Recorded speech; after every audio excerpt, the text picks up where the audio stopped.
cœur reconnaissant. Merci,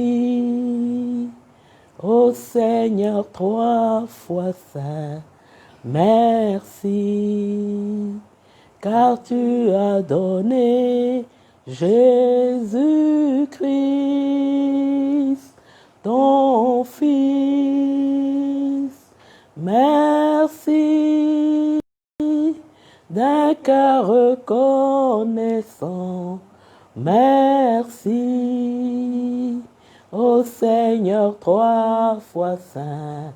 Merci, car tu as donné Jésus-Christ, ton Fils. Maintenant, le faible dit, je suis fort. Le pauvre dit, je suis riche, car Dieu a fait de grandes choses pour nous. Merci. Oui, Seigneur, nous voulons te dire merci. Merci pour cette journée. Merci pour tous tes enfants, tous les fidèles spectateurs qui sont à l'écoute.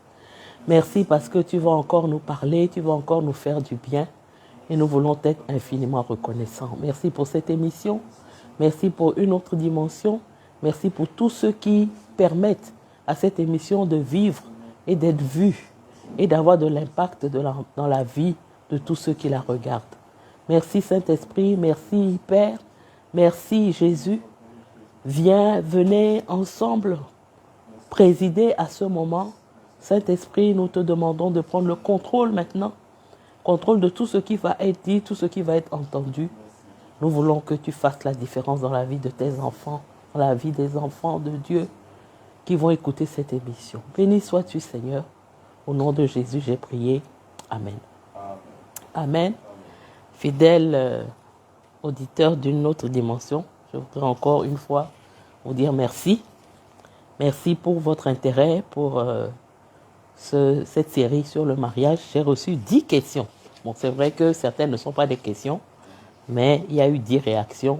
Je voudrais, avant de commencer, vous remercier parce que c'est en interagissant ainsi que nous voyons que vraiment vous écoutez, vous suivez et que ce qu'on dit est entendu. En tout cas, merci à tous ceux qui ont réagi.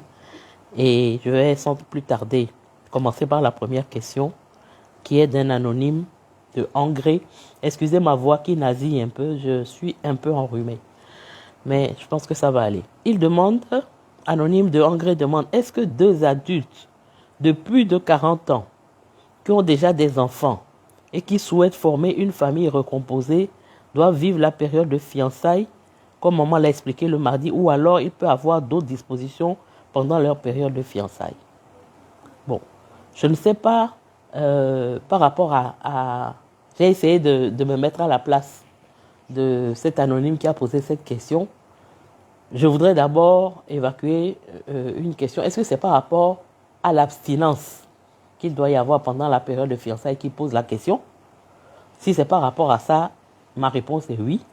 Ils doivent se comporter exactement comme les fiancés qui n'ont jamais été mariés, qui n'ont pas eu d'enfants.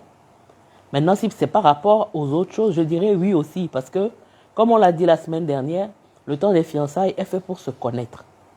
Donc, ce n'est pas parce que vous avez 40 ans, que vous avez des enfants, que vous êtes peut-être déjà marié, parce que ce n'est pas précisé. Peut-être que vous avez eu les enfants hors mariage, mais que vous avez des enfants et que vous êtes peut-être marié, que vous n'avez pas besoin de vous connaître.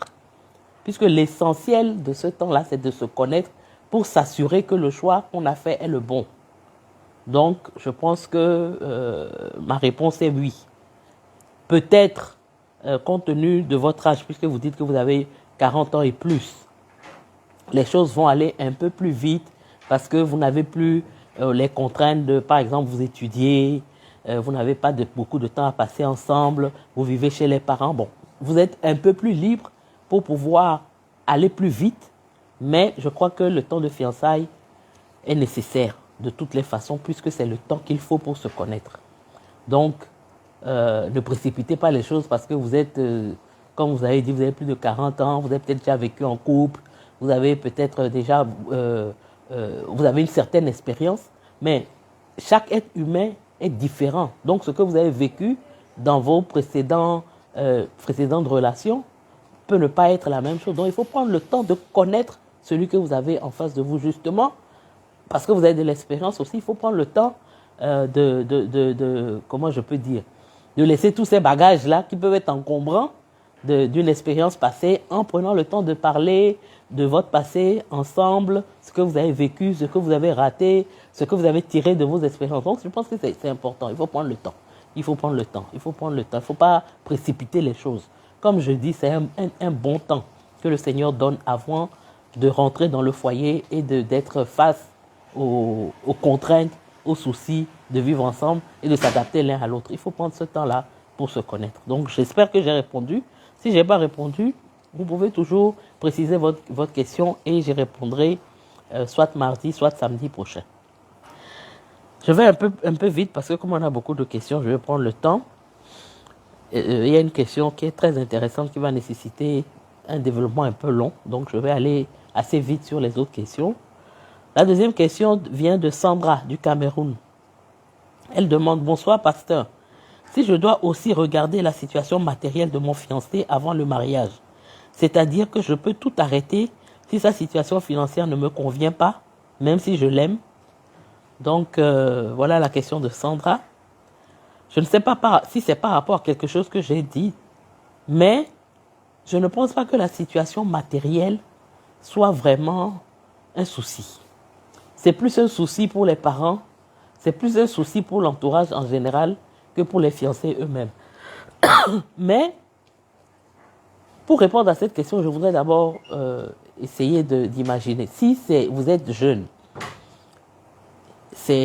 la réponse sera différente. Si vous avez un certain âge, jeune, je dis par exemple 25 ans, votre fiancé a autour de 25 ans, vous n'allez pas voir sa situation matérielle, la prendre en considération parce que c'est maintenant qu'il commence. Donc, ça n'a pas d'intérêt de dire qu'il n'a pas de maison, il n'a pas de ceci, donc vous allez. Mais si vous avez quelqu'un qui a 40 ans, 35 ans, effectivement, et que vous voulez vous interroger sur la situation matérielle qui ne vous convient pas, effectivement, vous pouvez vous poser des questions. Ça, c'est la première réponse par rapport à l'âge. Maintenant, quand vous dites que sa situation ne vous convient pas, il faudrait être un peu plus précis. Est-ce qu'il ne gagne pas assez? Est-ce qu'il n'a pas de situation du tout?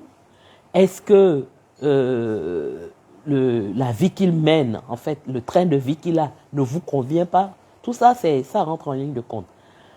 Ce que moi je dis, et ce que, en général, les parents et les pasteurs disent et qui ne plaisent pas toujours aux fiancés, surtout aux garçons, c'est que c'est toi qui seras le responsable du foyer. Si tu n'as pas une situation qui te permet de payer un loyer, de payer tes factures et de nourrir ta femme, c'est problématique. Donc ça, on essaye de vérifier qu'il y a ce minimum. Mais quand on dit payer le loyer, payer ses factures et nourrir sa femme, si tes moyens te permettent de payer un studio, tu as les moyens de te marier. On ne dit pas de payer une villa à 300 000 si tu n'en as pas les moyens. Donc maintenant, Sandra, quand tu dis que sa situation ne te convient pas, est-ce que c'est parce qu'il est dans un studio et que toi, tu aurais préféré une villa de 300 000? Là, effectivement, pour moi, ça ne rentre pas en ligne de compte. Ce n'est pas quand on choisit, surtout quand on choisit jeune, ce qu'il faut voir, c'est le potentiel de la personne. Et c'est ta présence dans sa vie qui va faire la différence de la manière dont ce potentiel-là va se manifester. Un homme, lorsqu'il se marie, ça lui permet de se stabiliser, ça lui permet d'avoir une femme. Et si cette femme est intelligente, elle peut lui donner les bons conseils pour qu'il puisse devenir rapidement prospère. Donc tu n'as pas besoin de choisir un homme tout cuit, qui a déjà tout, et puis toi tu vas juste aller t'asseoir pour en profiter. Ce n'est même pas à ton avantage. Vaut mieux être dans la vie d'un homme que tu vas aider à se réaliser que d'aller dans une maison où tout est là et puis toi tu viens seulement. Donc je ne sais pas si tu vois, j'essaie de répondre à ta question de plusieurs manières, mais si par exemple tu dis cette situation ne te convient pas parce qu'il ne travaille pas et il ne fait aucun effort pour travailler, parce que c'est ça aussi aujourd'hui, les hommes sont tellement habitués à avoir des femmes qui travaillent que parfois ils exagèrent, ils en profitent. Mais je répète ce que j'ai dit tout à l'heure, c'est l'homme qui a la responsabilité d'entretenir sa femme. Ça va vous paraître bizarre que je dise ça, mais c'est ce que je pense. On n'a pas le temps d'en discuter aujourd'hui, en long et en large en travers, mais allez écouter mon émission que j'ai faite cette semaine sur une parole pour toi, vous allez voir. C'est l'homme. Aujourd'hui, les femmes travaillent, mais elles ne travaillent pas pour se substituer au mari, ou bien pour payer le loyer à sa place, ou bien pour payer le loyer moitié-moitié. Donc, ce que ton fiancé a, si c'est parce que ce n'est pas suffisant, là, tu n'as pas à prendre en considération ce critère-là dans le choix. Maintenant, si c'est parce que tu sens que ce n'est pas quelqu'un qui veut fournir des efforts, quelqu'un qui veut se battre dans la vie, effectivement, tu as le droit de réfléchir à 2 fois avant de poursuivre la relation. Donc, voilà ce que je voulais dire par rapport à cette question-là. J'espère que j'ai répondu à ta préoccupation. Pour étayer un peu ce que j'ai dit, Proverbe 31, verset 11 dit, en parlant de la femme selon le cœur de Dieu, que son mari peut avoir confiance en elle, au lieu de lui coûter, elle l'enrichira. C'est dans la version française courant. Ça veut dire que la présence d'une femme dans la vie d'un homme ne doit pas être un coût pour lui, ça doit être un enrichissement.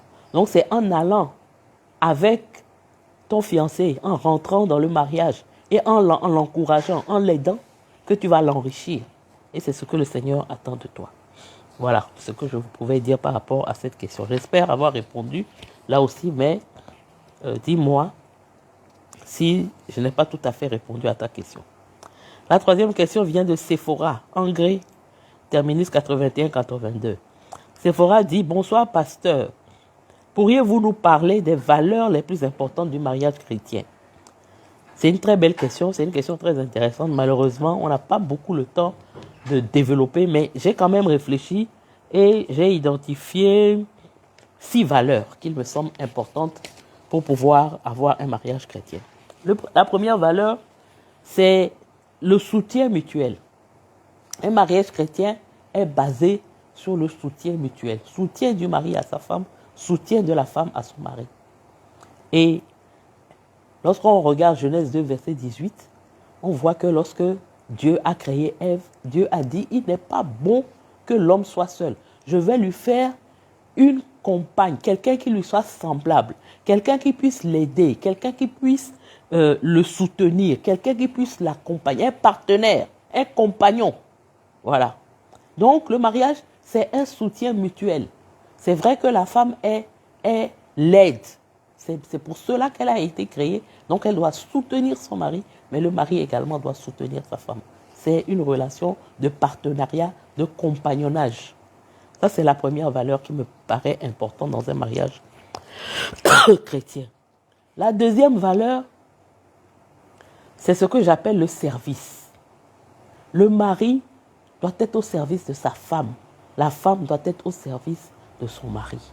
Contrairement à ce que l'on pense, et c'est comme ça qu'on pense aujourd'hui, c'est comme ça qu'on agit, le mariage, ce n'est pas un contrat 50-50, où chacun a des obligations, chacun a des devoirs et chacun a des droits. Non. Le mariage, c'est une alliance, mais une alliance à 100%. Parce que l'alliance, ce qui fait la caractéristique de l'alliance, c'est que l'allié n'a rien à faire.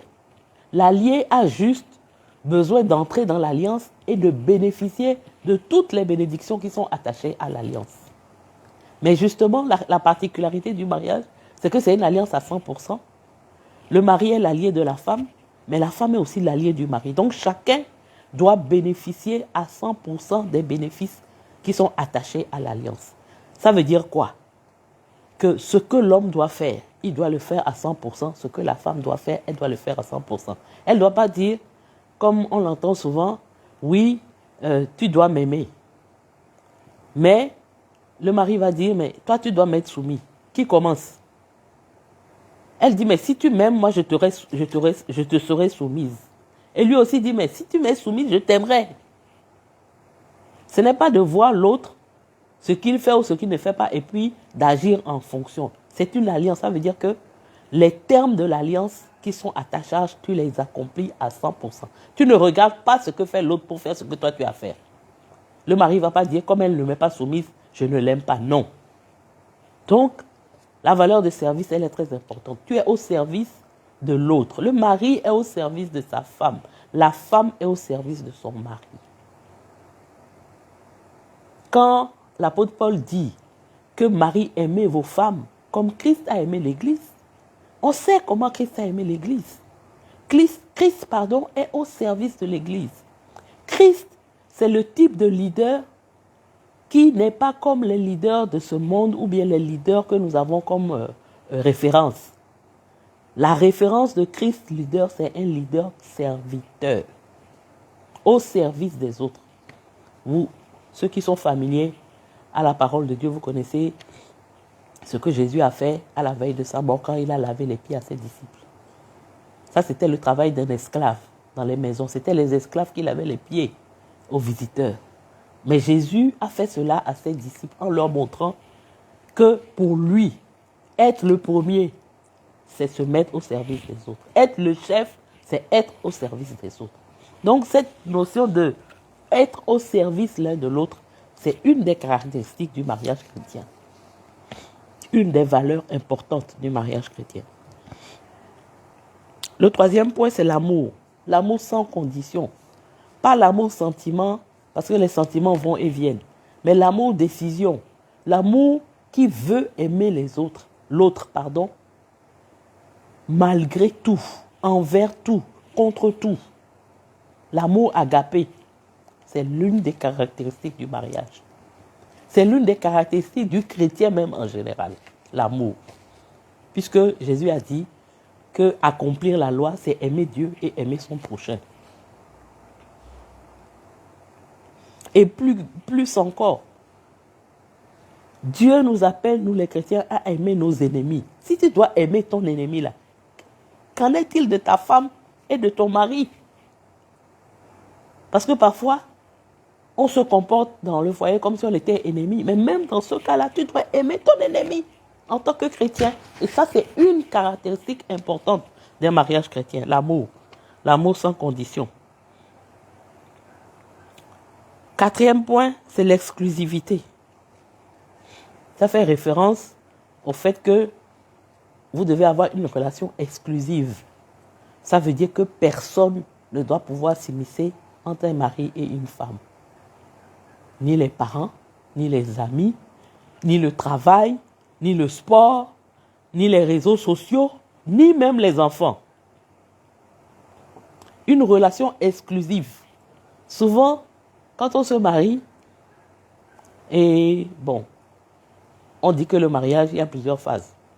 Il y a la phase avant le mariage, les débuts, quand on est un couple, et puis il y a une phase qu'on appelle la phase de désenchantement ou bien de désillusion, où le mariage qu'on avait idéalisé, la personne qu'on avait idéalisée n'est plus... En fait, on est un peu face à la réalité maintenant. L'amour, sentiment, c'est un peu évaporé, on connaît l'autre. Et on a... Donc cette phase de désillusion, beaucoup de femmes, lorsqu'elles rentrent dans cette phase-là, elles mettent le mari de côté et puis maintenant, elles reportent tout leur amour sur leurs enfants. Non. La relation de mariage, telle que prévue par Dieu, est une relation exclusive entre un homme et une femme, entre un mari et sa femme.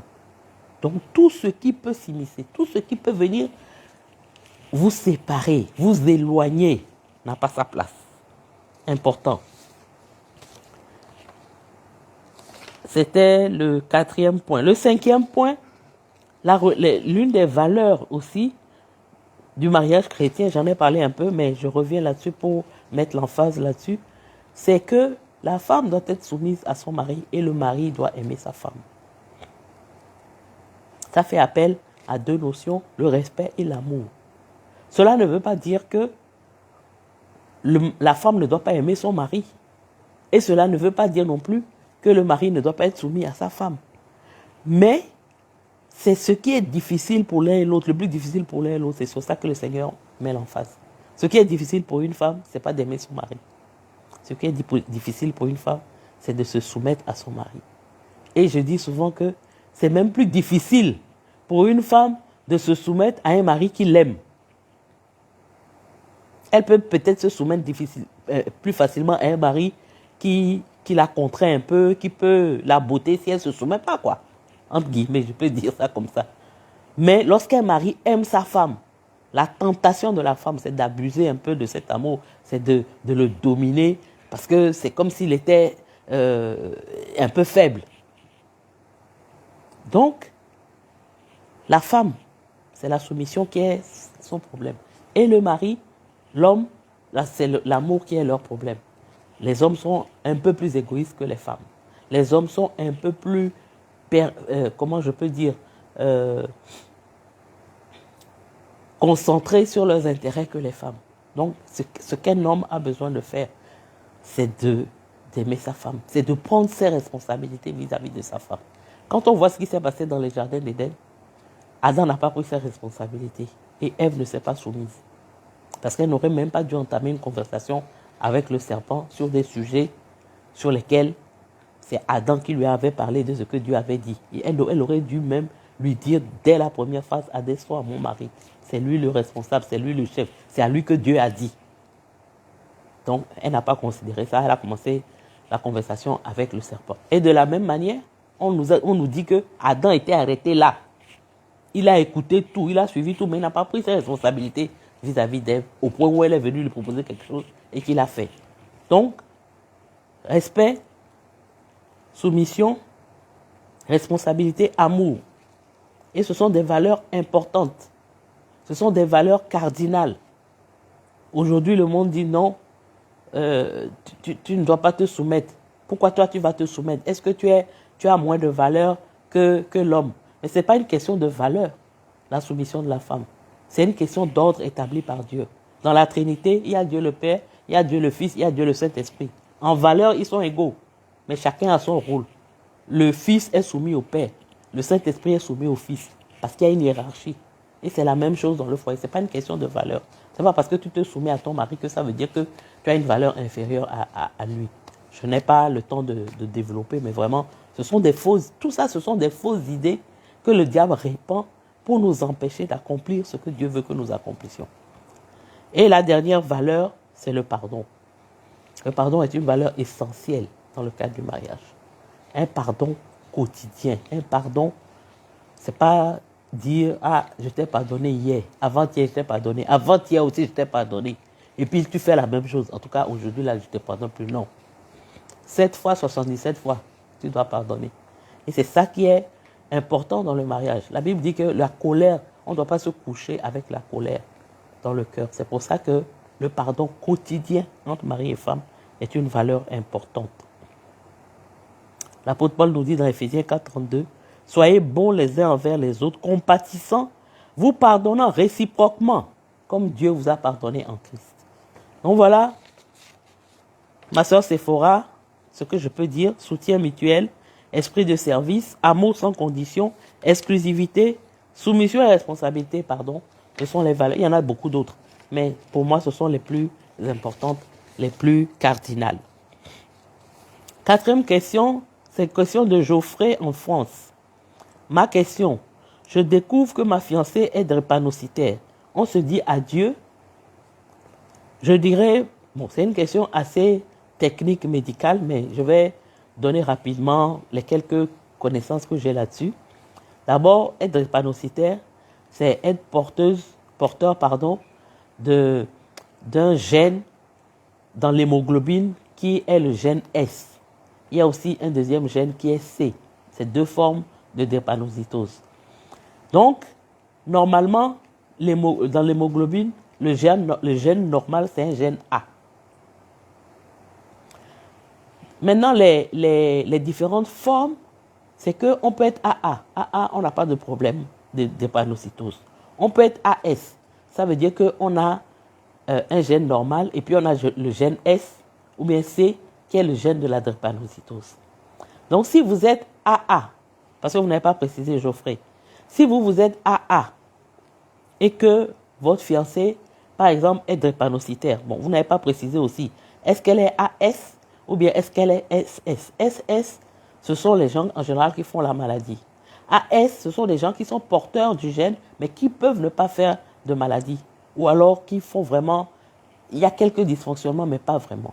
Mais si vous êtes AA et qu'elle est AS ou SS, il n'y a pas de problème. Vous pouvez vous marier parce que vos enfants auront toujours un gène A, un gène S. Et ils seront des porteurs sains. Mais si vous êtes tous deux vous êtes tous deux AS, ou bien vous êtes AS et elle est SS, là, effectivement, il ne faut pas se marier.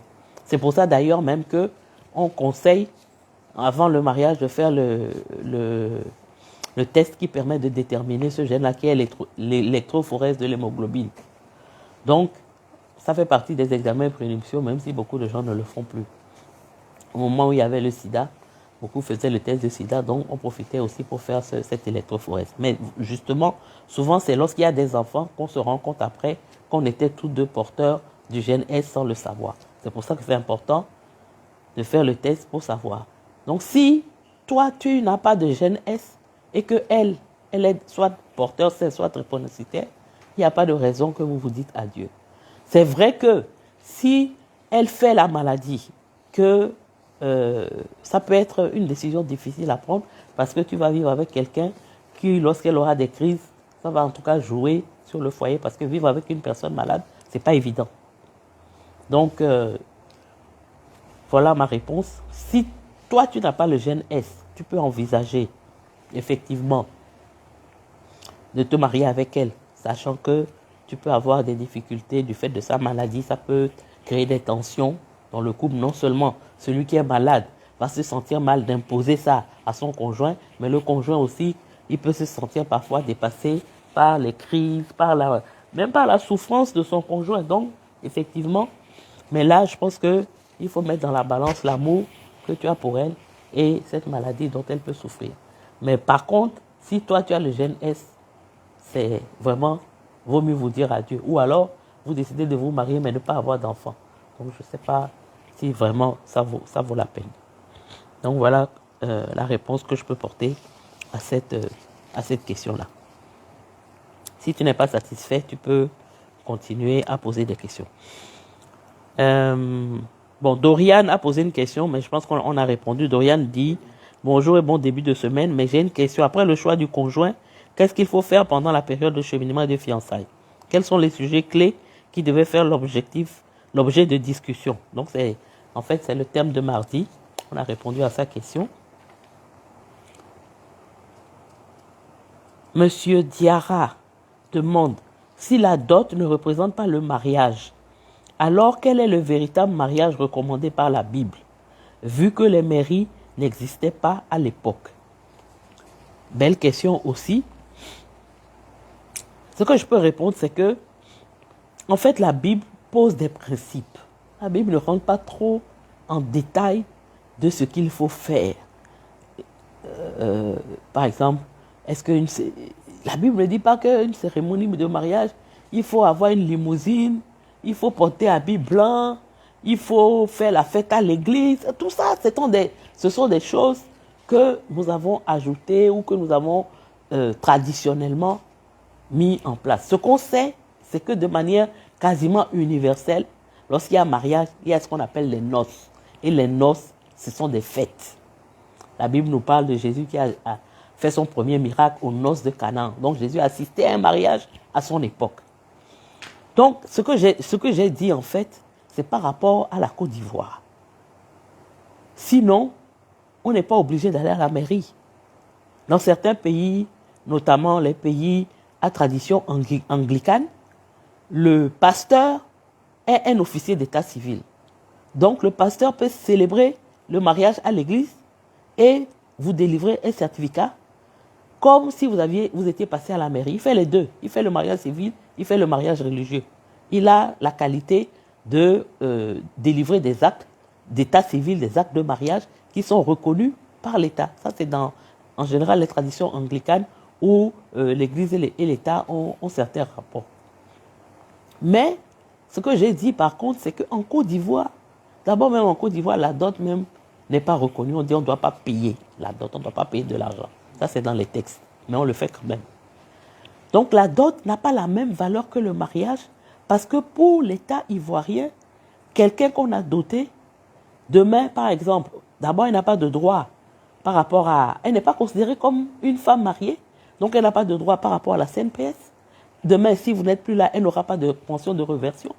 Si vos biens, vous mourrez, je touche du bois comme je le dis, mais si vous êtes avec une femme que vous n'avez pas mariée légalement, si vous mourrez, elle n'a pas droit à quelque chose. La loi ivoirienne a évolué dernièrement où elle a droit au quart de ce que vous avez. Mais quand vous êtes marié, la femme a droit, d'abord, mais quand vous êtes marié et que le mariage est dissous, il y a ce qu'on appelle la communauté des biens qui est divisée par deux. Elle a la moitié, vous avez la moitié, et maintenant, dans l'autre moitié encore, elle peut avoir le quart avec les enfants. Donc, c'est ce que dit la loi ivoirienne. Donc, un des principes qu'il faut retenir d'une manière générale, ce n'est pas seulement par rapport au mariage, c'est que la Bible nous fait obligation en tant que chrétiens d'être soumis aux autorités de notre pays. Nous devons obéir aux lois parce que la Bible dit que les autorités, leur pouvoir, leur vient de Dieu. Donc la seule limite à cette obéissance, c'est lorsque les lois qu'ils prennent vont à l'encontre de nos croyances.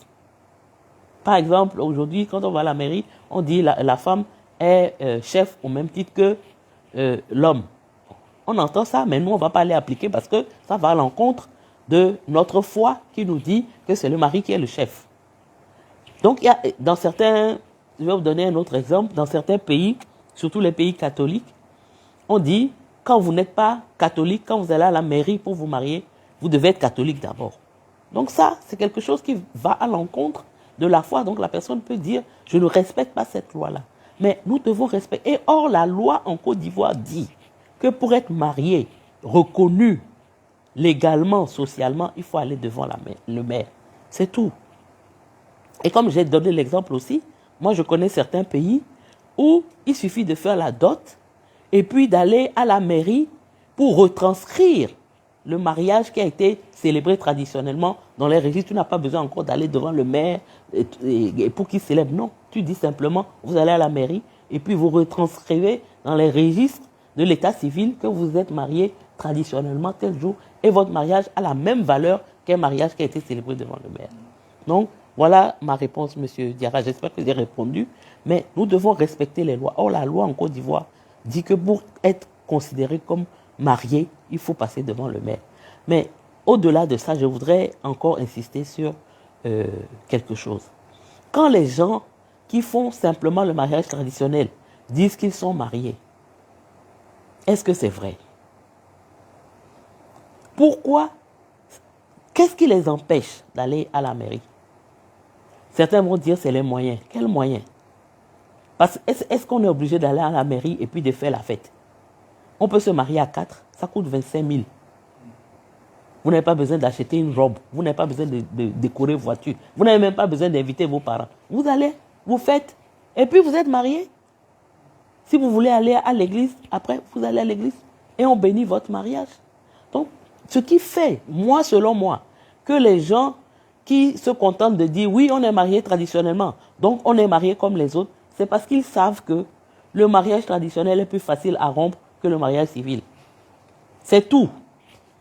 On peut rompre facilement. Sinon, ce n'est pas parce qu'ils considèrent que... Non. Ils font ça parce qu'ils se disent que le mariage traditionnel est plus facile à rompre. Pour rompre le mariage civil, il faut aller devant le juge. Il faut faire beaucoup de... Même si, pour finir, il prononce beaucoup de divorces, mais il faut en tout cas, tu dois faire beaucoup de démarches. Et encore plus, dans certaines dénominations, on voit comment les gens font. Ils commencent par se marier traditionnellement. Ils vont peut-être vivre ensemble 10, 15 ans. Après, ils vont aller à la mairie. Ils vont encore attendre 10 ans. Et puis après, ils vont aller à l'église. Parce que dans certaines dénominations, effectivement, l'indissolubilité du mariage est tellement forte que les gens ne veulent pas rentrer dans ça avant d'être quasiment sûrs. Ils ont déjà passé 25 ans ensemble. Ils savent qu'ils ne vont plus divorcer. C'est là maintenant ils vont aller faire le mariage religieux. Ça veut dire quoi? C'est par rapport aux contraintes liées à chaque type de mariage que certains peuvent s'arrêter à la dot et puis dire on est marié. Mais en tout cas, retenez que en tant que chrétiens, nous devons obéir aux lois du pays dans lequel nous sommes.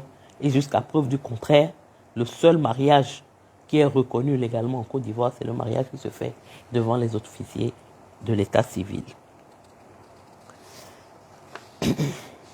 La 7e question, bon, c'est pas une question, c'est le prophète Kouyo qui dit: les gens ont vraiment besoin d'écouter vos enseignements. Grand merci à la servante de Dieu. Merci prophète, merci de nous écouter, merci de partager ce que vous entendez avec ceux qui sont autour de vous. La 8e question vient de Fabrice, de Yamoussoukro. Fabrice dit: désolé, je n'ai pas eu le temps d'écouter ceci. J'ai repris ces enseignements depuis le début. Bon, je n'ai pas bien compris la question. Je ne sais pas si tu parles de mes enseignements sur l'autre page ou bien de quel type d'enseignement. Si tu peux préciser la question, j'y répondrai. Voilà. Mais si ce sont mes enseignements sur l'autre page, tu peux écouter. Et si tu as des questions aussi, tu peux soit les poser dans une autre dimension ou les poser de l'autre côté. C'est vrai que nous sur une parole pour toi, on n'a pas ce système de réponse aux questions, mais tu peux poser la question en écoutant ou bien dans le WhatsApp, dans les commentaires. Voilà. Belkissa Traoré, musulmane, dit: Thier a fait des mariages là. Je ne savais pas que c'était comme ça. Je vais attendre juste un peu. C'est bien, il faut attendre, Belkissa. Faut attendre. Ce n'est pas une affaire pressée. J'ai bien aimé ta réaction parce que ça m'a rappelé la réaction des disciples de Jésus. Quand ils lui ont posé une question sur le mariage, et puis il leur a répondu. Quand il a fini de leur répondre, ils lui ont dit, mais si telle est la condition de l'homme à l'égard de la femme, il n'est pas avantageux de se marier.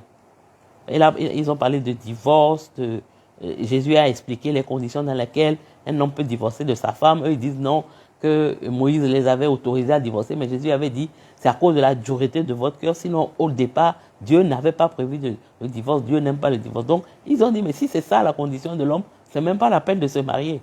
Et Jésus leur a répondu: ah oui, il faut bien comprendre. C'est pour dire que si tu sens que ce n'est pas le temps, c'est pas la peine de précipiter les choses. Comme je l'ai dit, toute chose en son temps, chaque temps a sa chose. Donc, profite de ton célibat, profite des avantages du célibat, ne te précipite pas, prends le temps de regarder, d'être sûr avant de choisir. Parce que effectivement, ce n'est pas une petite affaire. Le mariage là, ça peut être le paradis sur terre, mais ça peut se transformer très vite aussi en enfer sur terre. Donc, il faut bien prendre toutes les précautions pour pouvoir ne pas rentrer dans quelque chose qui va être préjudiciable. Donc la dernière question vient de Sarah Messan, la blogueuse. Elle dit: elle sera mon témoin de mariage dès qu'on me demande en mariage. Mais j'ai personne, priez pour moi. Ah. Donc je serai ton témoin de mariage. Moi, tu sais que moi, je n'aime pas être vu. Je suis quelqu'un qui aime cacher. Donc s'il doit être ton témoin de mariage avec tous les gens des showbiz qui seront là, c'est pas sûr que je vais accepter. Mais il faut trouver le mari et puis on verra. Tu dis de prier pour toi. Je voudrais te donner la même réponse que celle que j'ai donnée à Belkissa tout à l'heure. Prends ton temps. Il ne faut pas te précipiter. Il faut prendre le temps de bien regarder, bien prier. Moi, je dis toujours que la période avant le mariage, avant même de commencer à chercher un conjoint, c'est la période pendant laquelle nous devons véritablement soigner notre relation avec Dieu. Avoir une relation d'intimité avec le Seigneur. Si on prend ce temps-là pour faire ça, le Seigneur lui-même va te trouver la bonne personne. Quel père ne permettrait pas à sa fille de trouver un bon mari? Quel père, surtout un père comme Dieu, qui est tout puissant, qui peut tout. Si tu lui fais confiance, si tu passes le temps que tu es en train de passer actuellement, parce que tu es seul, à soigner ta relation avec lui, à aller en intimité avec lui, lui-même te trouvera un bon mari, un très bon mari, ce qui est rare aujourd'hui, de nos jours, ce qui n'est pas facile à trouver. Donc, on va prier, mais je te conseille de prendre ce temps-là vraiment pour rechercher la face de Dieu, rechercher à intimer. Quand on a cette relation d'intimité avec le Seigneur, non seulement il prend en charge tout ce qui nous concerne, notre vie, il peut nous guider, il sait qu'on va l'écouter, il peut nous orienter, il peut nous trouver la bonne personne. Mais en plus, on rentre dans le mariage déjà, comment je peux dire, satisfaite. Donc on n'a pas trop d'attente par rapport à l'homme ou à la femme qu'on va marier, ce qui fait que c'est facile. Quelqu'un qui est déjà satisfait par Dieu, ce n'est pas difficile de le satisfaire. Un homme, il fait ou il ne fait pas, ce n'est pas un problème. Les petits soucis qu'on a dans les couples, les petits palabres, tout ça, quelqu'un qui a une bonne relation avec Dieu, il relativise tout ça parce que ce n'est pas le centre de sa vie. Donc, je voudrais terminer là, mais je t'ai entendu ce matin, hein, tu as fait un petit truc là, tu as dit que Maria, elle a ça, tu es une petite fille. Et puis maintenant, tu dis de prier pour toi, tu vas trouver Marie. Donc, bon, je ne sais pas, hein, tu vois que je te suis, non? C'était la dernière question. Donc, on va s'arrêter là. Et je vais prier pour terminer. Seigneur, je voudrais te bénir et te rendre grâce pour cette émission, pour ces questions, pour tes enfants qui se sont intéressés, qui ont posé ces questions. Je crois avoir répondu, mais je prie que Saint-Esprit, toi qui es l'enseignant par excellence, toi-même tu répondes à tes enfants. Toi-même tu leur donnes d'avoir des précisions sur les interrogations qu'ils donnent, même les choses que certains n'ont pas osé, des questions qu'ils n'ont pas osé poser. Que Saint-Esprit, toi, tu leur donnes ces réponses, qu'ils trouvent des réponses dans la parole, qu'ils trouvent des réponses dans les enseignements, qu'ils trouvent des réponses partout. Je voudrais prier particulièrement ce soir pour tous ceux qui sont à la recherche d'un conjoint et qui te prient, qui te demandent, Seigneur, montre-moi, donne-moi quelqu'un, conduis-moi vers quelqu'un. Je prie, Seigneur, que toi qui exauces les prières, que tu entendes leurs prières, que tu reçoives leurs prières et que tu exauces leurs prières. Je prie particulièrement pour Sarah qui a demandé qu'on prie pour elle. Seigneur, dirige-la vers la bonne personne, la personne qui lui convient, la personne avec laquelle elle pourrait s'entendre, la personne pour qui elle serait une aide. Merci Seigneur de le faire. Béni sois-tu pour tous ceux qui ont été à l'écoute ce soir. Je prie que tu les gardes, que tu les préserves, que tu les conduises, que tous ceux qui sont dans des difficultés, soit pour trouver un conjoint, soit dans le cadre de leur fiançailles ou même de leur mariage, que Seigneur, toi, tu apportes les solutions. Tu es celui qui est la solution. Permets à chacun de se tourner vers toi. Permets-leur, au lieu de se chamailler, au lieu de se battre, de pouvoir unir leurs efforts pour se tourner vers toi dans la prière. Et réponds, rétablis les relations, restaure un foyer. Au nom puissant de Jésus, j'ai prié. Amen. Amen. Donc à mardi pour la suite.